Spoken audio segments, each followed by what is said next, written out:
காலை வணக்கம். இது இப்போ புதுமையான நீதி நடைமுறையாக இப்போ பல ஆண்டுகளாக இப்போ தற்சமயம் ஆர்பிட்ரேஷன் உபயோகப்படுத்தப்படுகிறது.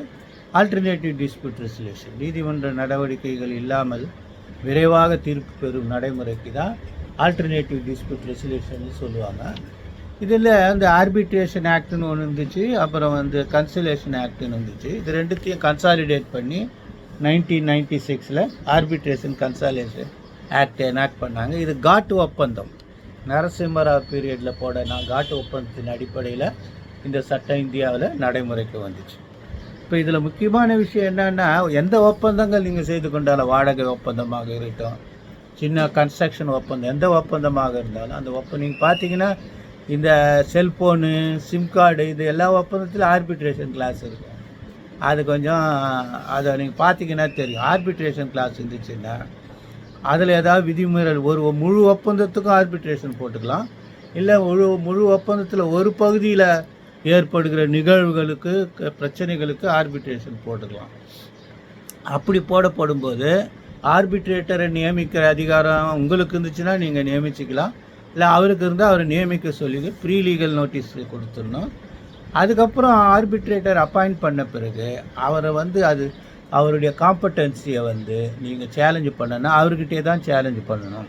அது பிரின்சிபல் ஆஃப் நேச்சுரல் ஜஸ்டிஸில் நியூமோ ஜூடா காசான்னு ஒரு இருக்குது, தன்னுடைய வழக்கை தானே விசாரிக்கக்கூடாது. ஆனால் இது விதிவிலக்காக ஆர்பிட்ரேஷன் கன்சல்டேஷனில் காம்பட்டன்ட் டு கான்ட்ராக்ட், அவருடைய தகுதியை அவரே நிர்ணயிக்க செய்கிற உரிமை கொடுத்துருக்காங்க.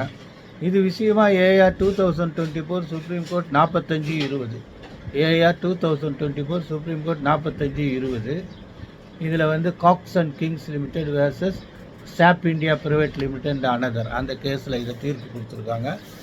அதை நீங்கள் படிச்சிங்கன்னா நிறைய விஷயங்கள் உச்ச நீதிமன்றத்தில் மிகவும் தெளிவாக ஆர்பிட்ரேஷன் என்ன, யூனிசெட்ரல் அக்ரிமெண்ட்னா என்ன, நிறைய விஷயங்கள் தெரிஞ்சுக்கலாம். நீ தெரிஞ்சு வச்சுக்கிறது நல்லது. ஆர்பிட்ரேட்டராக அப்பாயிண்ட் பண்ணுறதுக்கு கூட நான் கூட ஐடிடிசியில் alternative post graduate diploma alternative dispute ரெசல்யூஷனை பாஸ் பண்ணியிருக்கேன். அதுக்கப்புறம் ஃபேமிலி டிஸ்பியூட்ஸில் பாஸ் பண்ணியிருக்கேன்.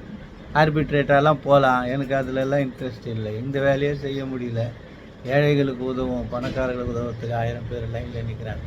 ஆனால் நீங்கள் இந்த மாதிரி ஏரியாவில் கான்சென்ட்ரேட் பண்ணி உள்ளே போயிட்டீங்கன்னா, ஆர்பிட்ரேட்டரை அப்பாயிண்ட் பண்ணிட்டாங்கன்னா, அதில் சில பேர் கம்பெனிகள்லாம் என்ன செய்வாங்க, இந்த சிப் ஃபண்ட் கம்பெனிலாம் அப்பாவிகளை ஆர்பிட்ரேட்டராக நியமனம் பண்ணி அவர்கிட்ட சீல் வாங்கி கையெழுத்து வாங்கிக்கின்னு எக்ஸ்ப்ளாய்ட் பண்ணுறாங்க. அதில் கொஞ்சம் கேர்ஃபுல்லாக இருங்க. எல்லாம் செய்ய வேண்டிய கடமை சொல்லிட்டேன். காலை வணக்கம், நன்றி.